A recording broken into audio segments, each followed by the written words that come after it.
come back in a little while and says, "What are you doing to the cake?" I said, "Well, see, when they stop on Valentine's with the nut on, they already know the little cake. He says, "No, Will's going to get my cake, and especially for dancing, so he took his cake from that." Little thing the other thing. Another instance, well, that proved back then to me that he had a strong mind, and he knew what he very well thought.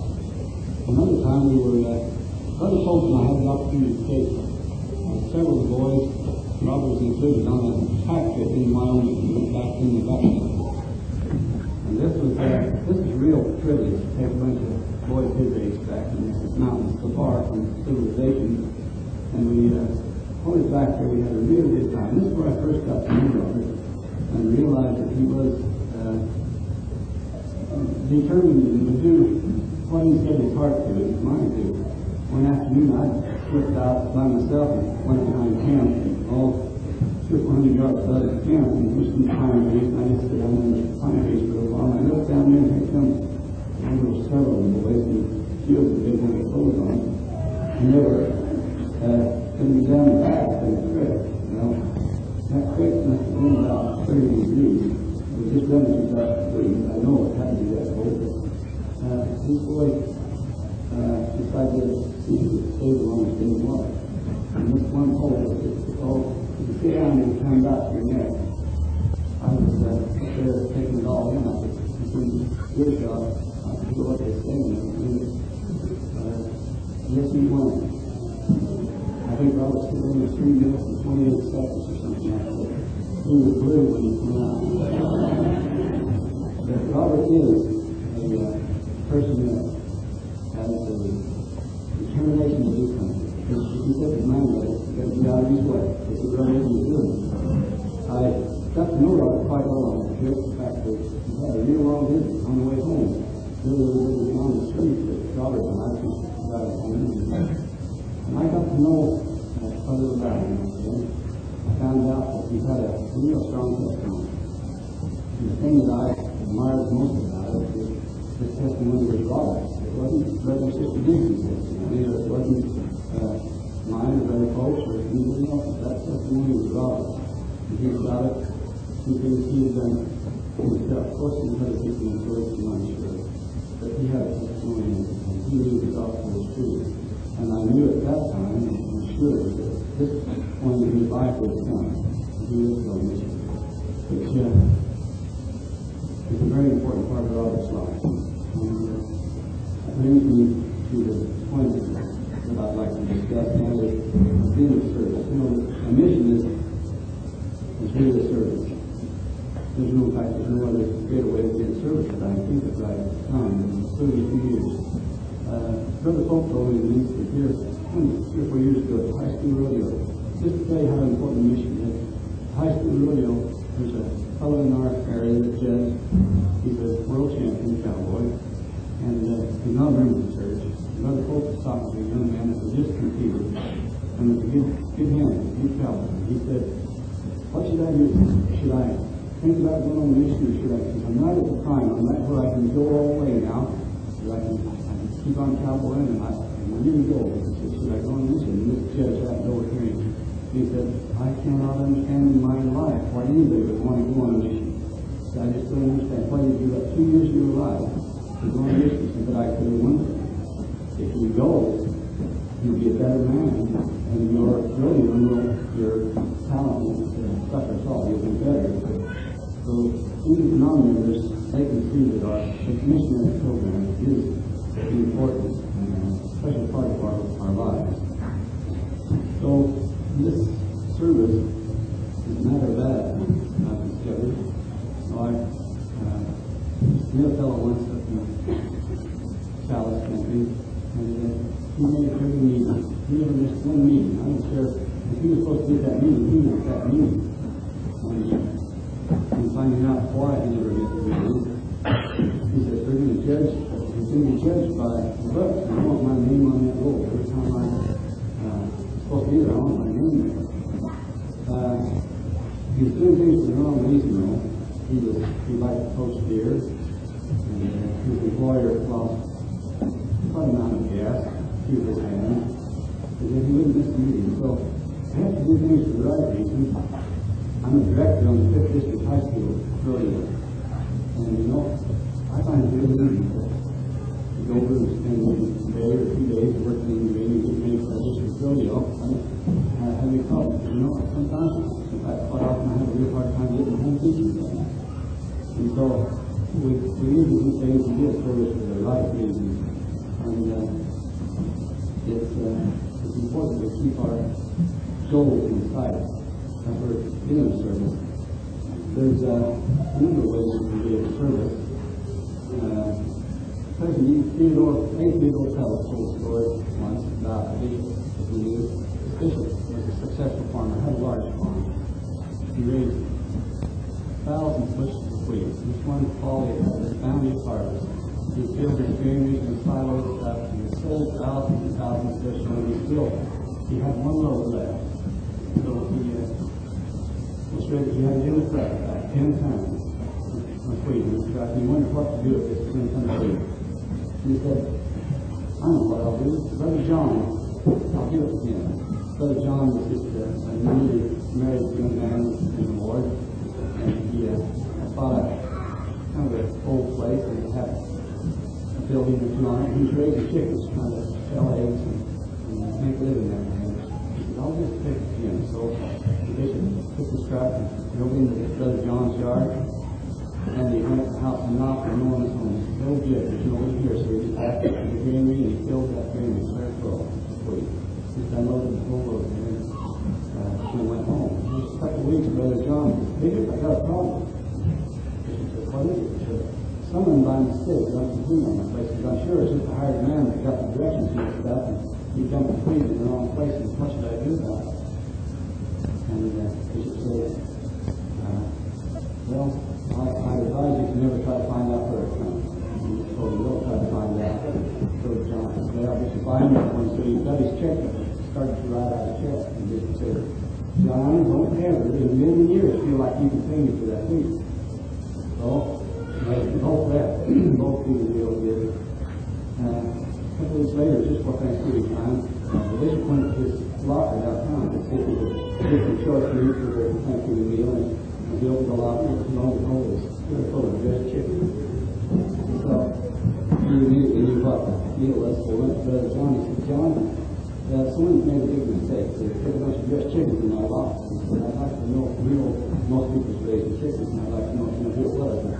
John said, Bishop, I'd advise you to never try and find out who that was. And the bishop wrote me a big roll of bills on his pocket. He said, well, I'd like to pay for them anyway.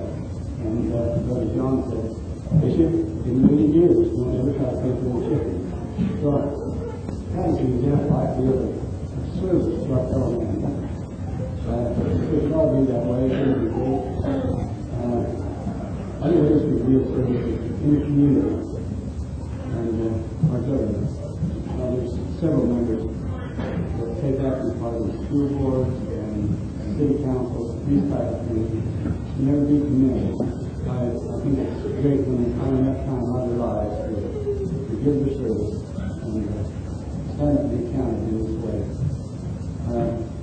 You know, we can only serve two enemies in this world, and we can't serve both of them at the same time. According to Mormon doctrine, we either serve God or we don't. We don't serve God, or we serve the devil.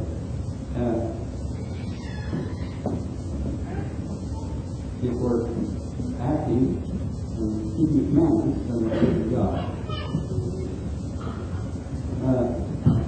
Brother McConkey wrote it this way, and I'd like to read it like this.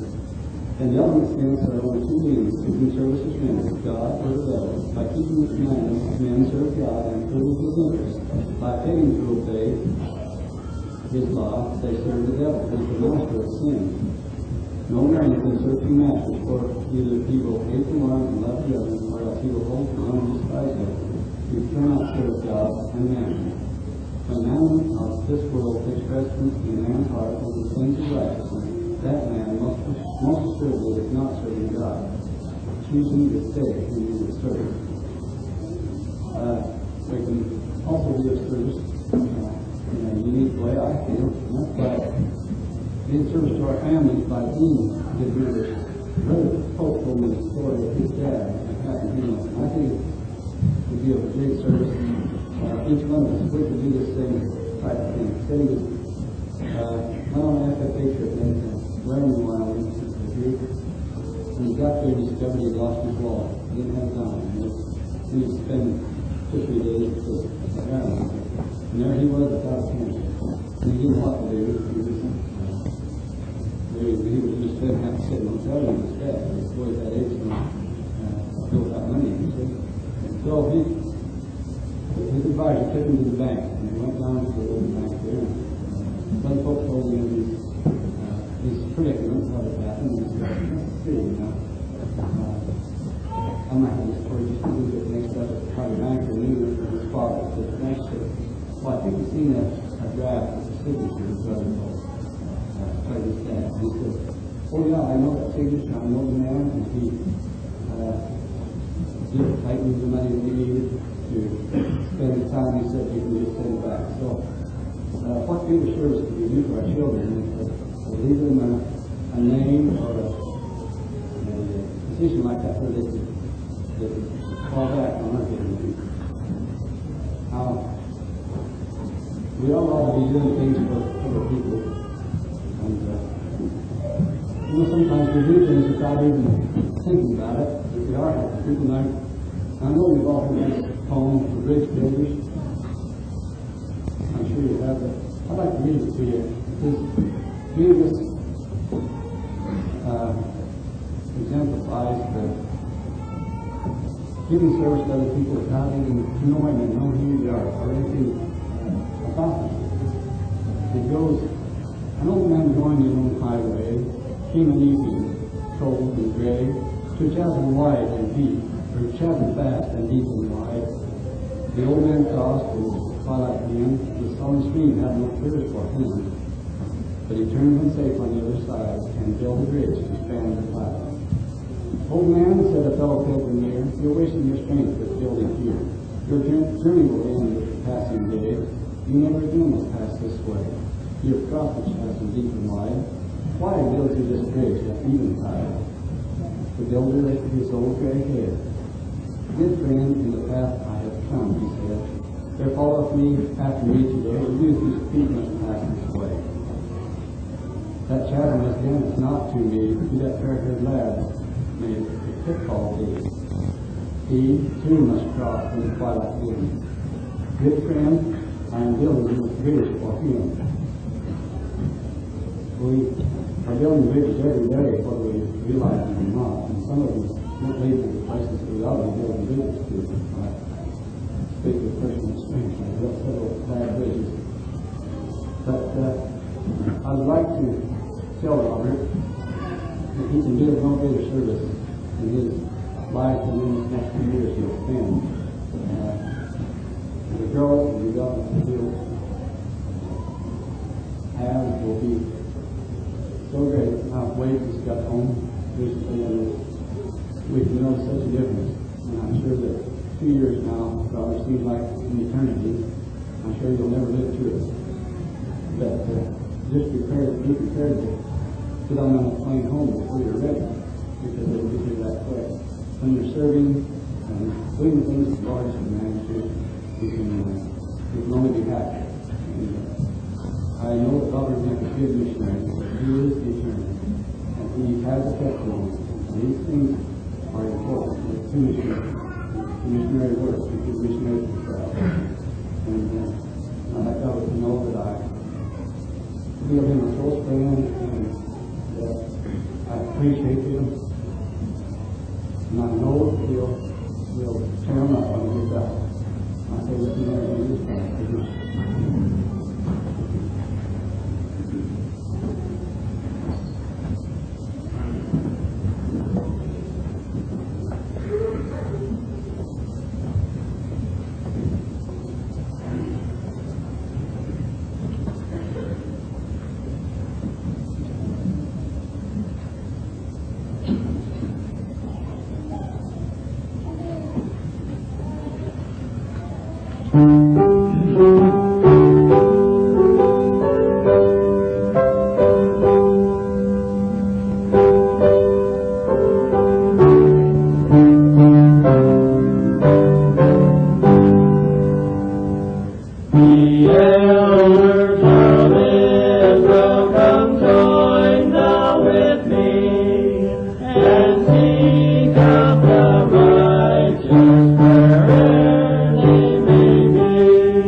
compose my feelings and thoughts here. That song that has just come off last minute memories for me, and I'm sure it has other missionaries. I think that's probably a standard tune. All the missionaries of the church, and I haven't heard it since I've been on my mission. It just kind of tore me up there for a minute. I too am grateful for this opportunity of speaking at this particular meeting. Brother Robert called me about a week ago and asked if I wouldn't give a few remarks at this meeting, and I'm grateful that he done this.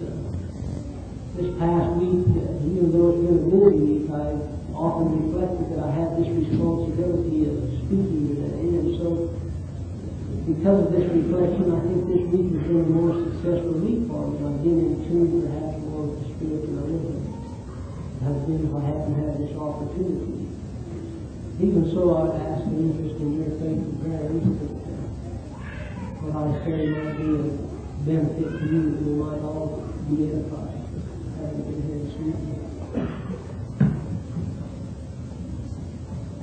I suppose that with Robert, I'm probably closer to him than perhaps many of the rest of my nephews. Bob and Slutler were married and living here when I was growing up. I went to school with one of Robert's other uncles in my class, a very good friend of him. So probably have a greater association with his family on both sides than perhaps I have had with any of my other nephews. I particularly remember the day that Robert was born, some of the circumstances that came about after that. I don't recall where my parents were, but they were gone when Robert was born, and when Slutler came home out of the hospital. They left me home to do the milking there, so I had to be home to milk the cows. And it was Slutler involved responsibility to see that I stayed in line too while I was about 15 years old. And after Slutler had come home from the hospital, she called me up and asked if I would like to come over and see their new child. I was 15 years old. Of course, I was old enough to know that the proper response was, yes, I'd like to come over. So I went over, and after having looked at the baby, what else was there to do? And then Slutler said, well, what do you think? I didn't know what to say, and she started to cry, and I didn't know what I was going to do. Anyway, I've been associated with Robert since the time he was born, and with Brother Weaver there, I have discerned in him an intense personality, or his desires are very intense. When he sets his mind to something, then he's intense in that. And along with this intense personality that he has a love for truth and righteousness.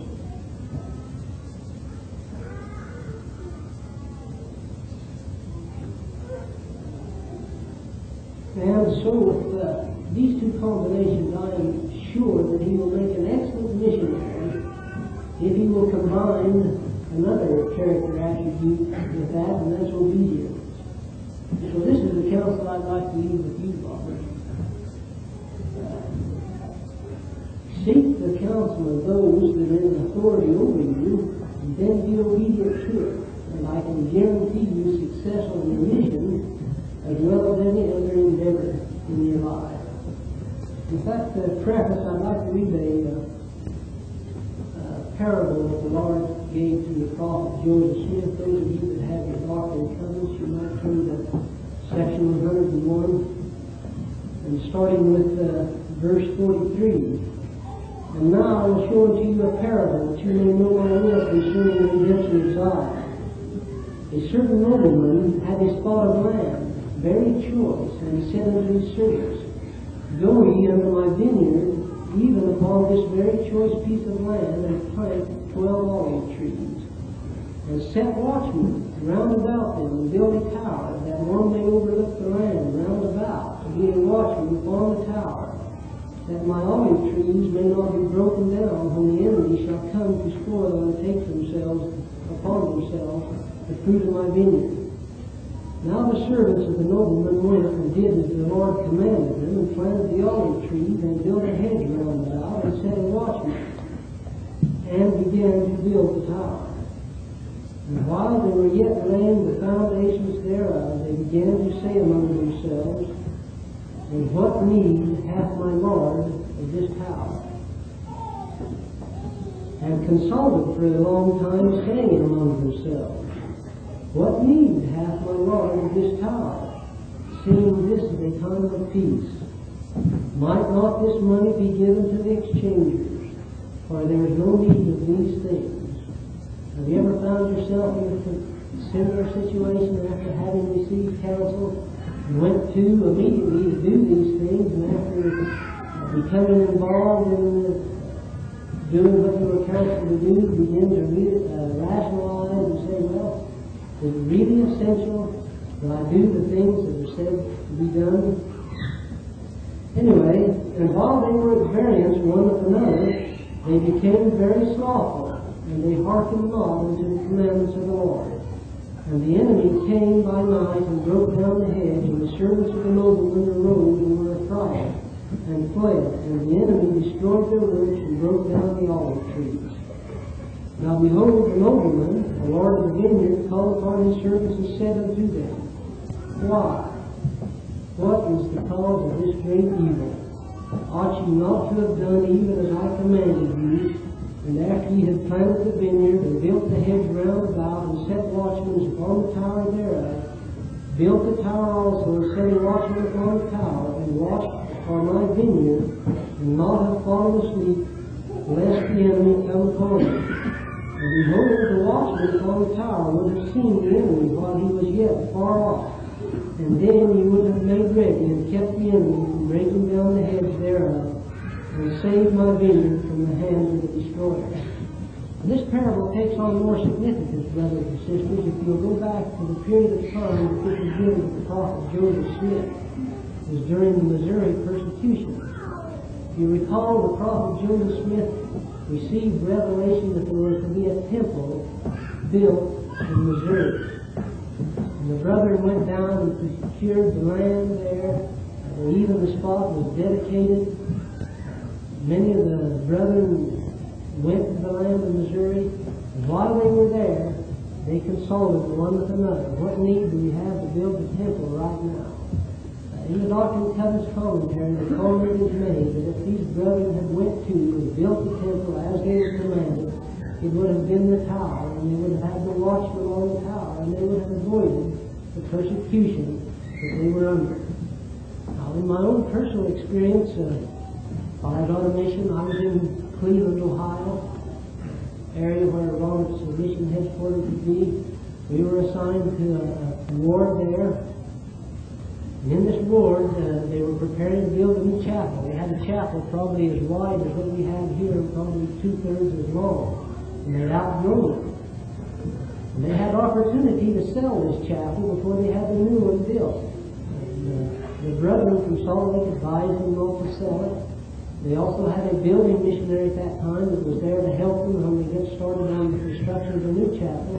He got up in the sacrament meeting there, and his talk was on being obedient to the counsel of the brethren. And he illustrated this very graphically by the story of the Martin Hancock Company, who you're all familiar with, who were advised by President Brigham Young not to leave St. Louis, Missouri, because it was too late in the season. They went against the counsel of the brethren. They started out, and you know the results was this caught in this very tragic snowstorm and suffering that they went through. Well, they were determined to sell the chapel, and they did. They sold it to a Lutheran congregation. And we moved out of the chapel. We moved into a school auditorium. We moved from that school auditorium to another school auditorium. And I was there for 3 months. This all transpired in a period of 3 months. They were in 3 different school auditoriums. There were contentions that arose in the ward through all this. And the result of this was that the missionaries were taken out of the area. This all came about because they weren't willing to abide by the counsel of the brethren and do what they were told to do. So it's my testimony to you, brothers and sisters, that if we'll hearken to the counsel that's given to us, and be obedient to us, Perhaps that's not the way we'd like it to be, but we'll receive the joy that we seek after in this life, and we'll receive the reward of eternal life and the life after this. Forsake us in the name of Jesus Christ. Amen.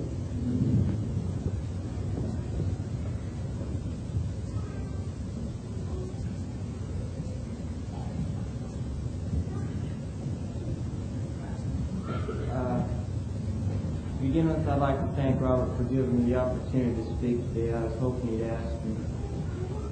Robert's always been a pretty special brother to me. He's always someone I could look up to. It seems like if I did what Robert did, then I was doing the right thing. I don't know. When me and Robert were together, we never seemed to have any. We never did anything that was wrong that we were ashamed to tell our mom and dad about. Everything we did wasn't exactly the Christian thing to do, but we always seemed to have fun without doing anything really bad. I really admire Robert. He's been a great example to me.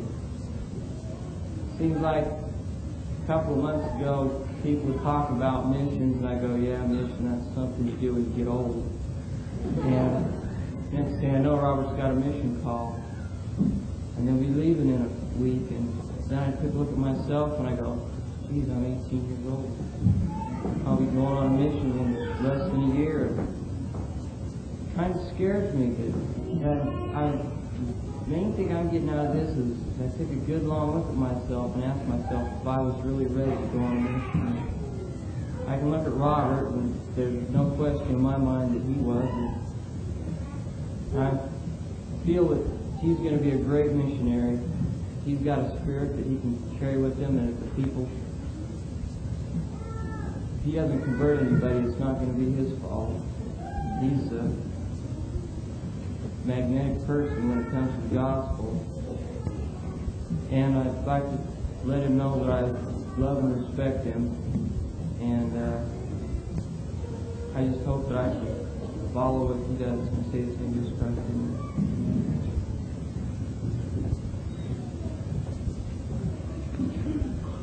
Brothers and sisters, I think the only reason I'm up here is because I threatened to throw some tomatoes at the speakers if they took too long. But it is a privilege. I'd like to concentrate on Robert's election for just a minute, if I might. I'd like to warn them that they're in for the greatest times of their whole lives, starting here this week. If there's anything in this world that's going to bring you more pleasure and bring your family closer together than having people on mission. The only problem is I'm a little bit envious of them. It looks to me like they're going to have an endless succession here from Robert on down to Mike. But it should be a real privilege and a pleasure. And I hope that all of you, as members of the Lord, will remember these boys on the missions. I see in your foyer out here, you've got some out on the mission